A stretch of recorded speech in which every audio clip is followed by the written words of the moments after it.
Everything working? Alright, cool. I'm gonna bitch for a minute.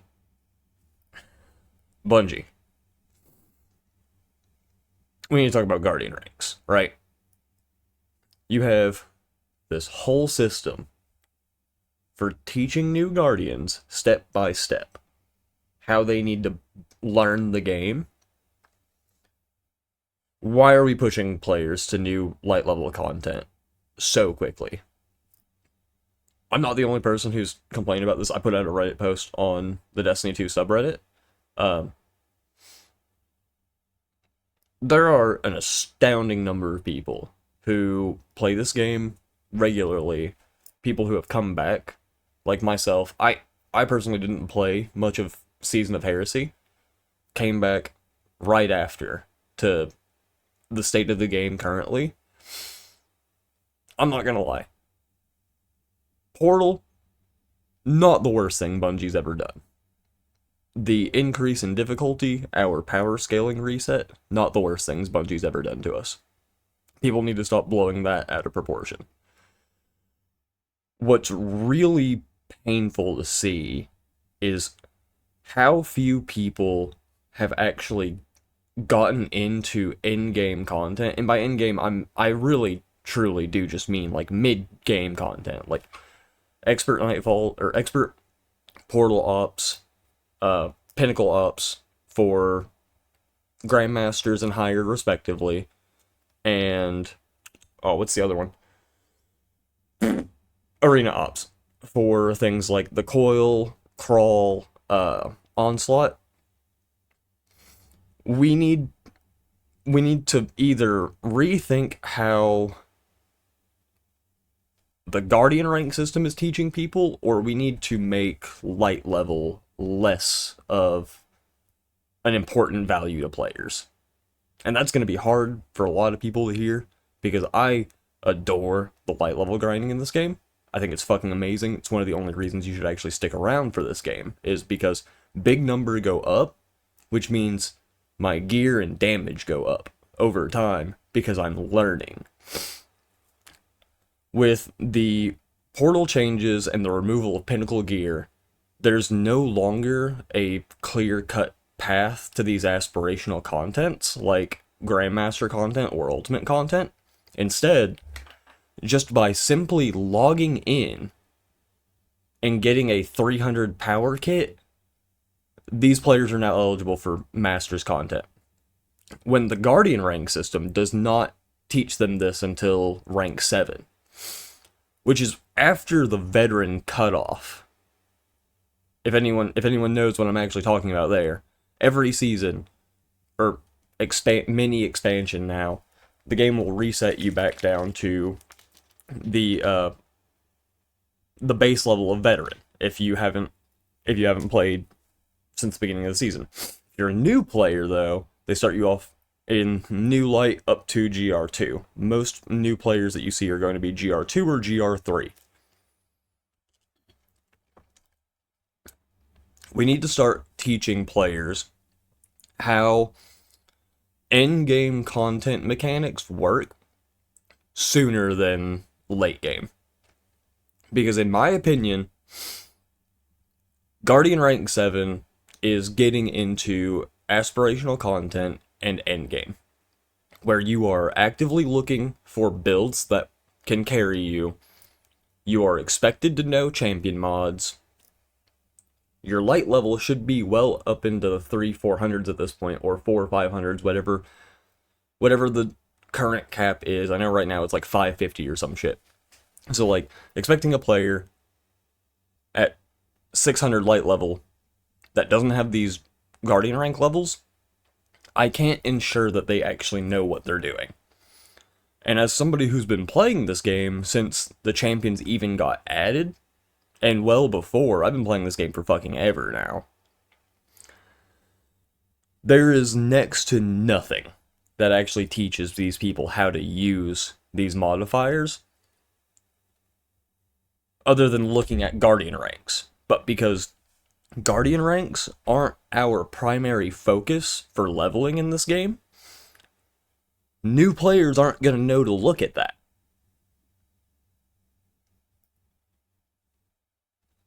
If I'm a brand new Destiny player and I see that yellow number that is tied to all of my weapons, I'm assuming that is the primary focus of how good of a Guardian I'm going to be. So whenever I'm given 300 light level gear for playing for 25 minutes, just getting through the tutorial, giving me 300 light gear, and then the game just speed rolling me into expert content, I probably have a good understanding of how my abilities work at this point. I probably have a good understanding that my super is a thing. What the fuck is this thing running me down at Mach fuck now? And that's coming from the mindset of like a new player. Like I understand that there's a lot of us out here who have been playing for years and most of us stuck around. And I know a lot of the veterans in this community are so deluded in their opinion about the game being fucking dead that they don't think there are new players coming in. But there are a ton of new players on Destiny active daily. It doesn't look like it because everyone's so obsessed with Steam charts, and those don't show the overall numbers. There's a ton of new players on PlayStation. There's a ton of new players on Xbox. And a lot of these people, I'm having to fucking teach in the middle of Grandmasters how to use their champion mods. Because they're only rank 4 and 5 going through what used to be our hardest content just a step under now. And like, granted, this is our highest level match-made content. Why the fuck are we letting people matchmake into GMs if they can't be expected to do them? It doesn't make any sense to me. Like, and I made a Reddit post, and I'll post the link down in the description whenever I post this video. Excuse me. But we really need to take a step and either reassess how light level is actually valued as a resource and as like a player metric, or we really need to reconsider how early we're showing new players champion modifiers. And honestly, if we have to, go back to champion weapon mods that we can slot in if we want, while still keeping seasonal artifact mods. Because I'm gonna be real, Chief. Who the fuck is out here using bows? Other than Le Monarch and Trinity Ghoul, maybe Levy's Breath and Burgless Curve, who the fuck is out here using bows? Swords, I get it. Swords are cool. Swords have always been cool in Destiny. In my opinion, Praxic Blade should have been a heavy sword, because we do not have enough kinetic heavy swords that have good exotic viability. An exotic heavy kinetic would have been way better than a special kinetic. And here's my hot take of the video. The Praxic Blades destroyed the sandbox. It's really cool. I really like it. I personally wish it had been Arc, because it's competing for one of my busiest slots in Destiny. But I'm not going to complain about that. It's not a weapon built for me, so I'm not going to use it much. Star Wars is cool. Not a big fan of Star Wars in my Destiny. That's a different topic for a different day.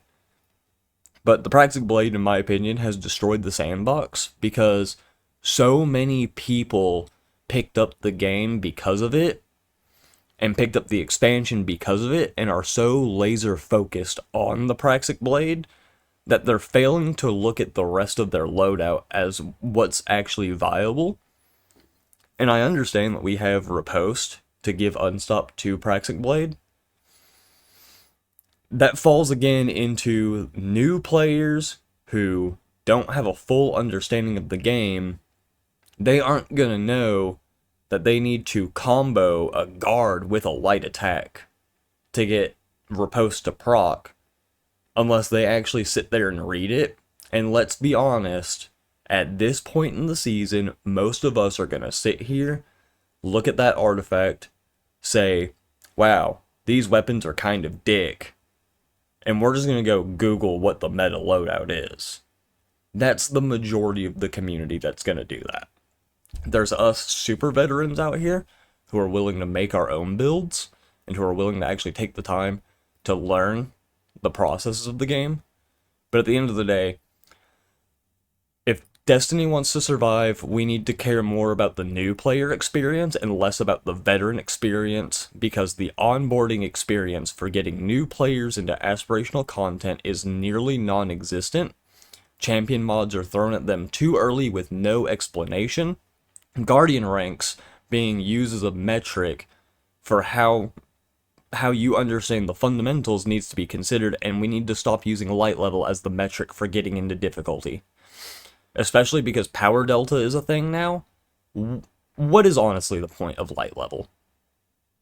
Other than just to gatekeep somebody who doesn't feel like running solo ops 90 times a day. Because I'm sorry, that's the biggest problem that has come from the portal. Like, overall, I'm cool with the portal. The portal's alright. I think that the portal should be moved to where the destination screen is now, and destinations needs to be brought back to the forefront. Personally, give the Edge of Fate's location Kepler. Give Kepler its own map on the destination screen, because you can't find Kepler on the destination screen. You have to go through the portal to find it. Give Mars back its spot, because it already exists on the map underneath the Enclave. You can separate the Enclave and Mars, and boom, now you have Renegades right there. But Portal, because of its focus on solo ops and wanting to maximize your rewards, has made it so that the only people who are grinding hardcore are going to do it by themselves because they know they can get it done faster, which is ruining the experience for other people who want to play fire team ops. And that's not even my main complaint. My main complaint is ultimately, like, honestly, forget what I just said about fucking fire team and solo ops. That's a different topic for a different day. My biggest complaint is we need to teach new Guardians how to use champion mods way earlier than what we are. Like, there needs to be a barrier champion in Nevada for Shawhan, where, oh, there's this knight that's protecting Nevada, better kill the Night Guardian. Oh, what's that Guardian? He has a shield around him? Aw, shit. Here, let me give you Arbalist. Because that at least teaches you, hey, some exotic weapons have this intrinsic property to them that can break shields? Holy shit, how do I get more of these? And then that player finds out they're only attached to certain exotics or through class verbiage. And then if they don't like the verbiage, oh hey, what's this seasonal artifact thing? Instead of the seasonal artifact being the forefront of how we need to play. Because I'm gonna be real. The seasonal artifacts in Shadowkeep has done nothing but limit the sandbox of Destiny and create limiting builds that ruins player creativity and is a detriment to how people actually build craft. Because most of these builds never survive more than the season that they're released, but they get so fucking popular that you'll find them years later, and then realize, oh shit, half of these mods that they're using don't even exist anymore. But anyway, that's my complaint for today. Probably my first video on my fucking YouTube in like 2 years, but this is something I wanted to complain about. But to give the TLDR, because I know some people are just going to jump straight to the end, Guardian ranks need to teach champion mods at like rank 3 or 4, maybe even 2, honestly, because of how much of a core fucking mechanic they've become. But Guardian ranks need to teach players how to do champion mods way earlier. Light level needs to not be the metric in which that you're doing Grandmasters, or honestly Masters and up should really just be tied behind Guardian rank 7. In my brutally honest opinion. If you don't want to grind your Guardian rank up, that sucks for you. But the aspirational content kind of requires that you understand the Guardian rank system, but nobody's teaching the Guardian rank system to new players. So we need to rework how light level is valued as a metric for new players, and Guardian ranks need to be brought to the forefront. Champion mods need to be taught earlier, and frankly, there needs to be something done to the New Light experience, the New Light intro quest that teaches them about certain champions beforehand. Like, even if it's just a barrier, because barriers are debatably the easiest enemy that you can take care of. Where players are really getting stumped is overloads and unstoppables. Because a lot of these new players don't have good SMGs yet, A lot of them aren't going to use the SMGs given in Renegades because they're given Praxic Blade, and none of them understand how riposts work. Anyway, that's going to be it for me today. If you like what I had to say today, don't subscribe to my YouTube channel. I'll have my Twitch down below. You can follow me on X too. I'm probably the dumbest gift slinger in the West on there right now. That still has their brain cells intact anyway. Because yeah, I know it's a lot of right-wing grifting on there, but truth be told, on Blue Sky it's the same thing, but on the opposite end of the spectrum. So neither one of them are really good. All social media is fucking terrible in my opinion. You can follow me on Twitch. I'm there every night. Unless I just don't feel good, in which case I'll post about it on my Twitch. Or on my Twitter. Anyway, that's it for me, guys. Thanks for listening to a fucking old Destiny veteran bitch for 25 minutes.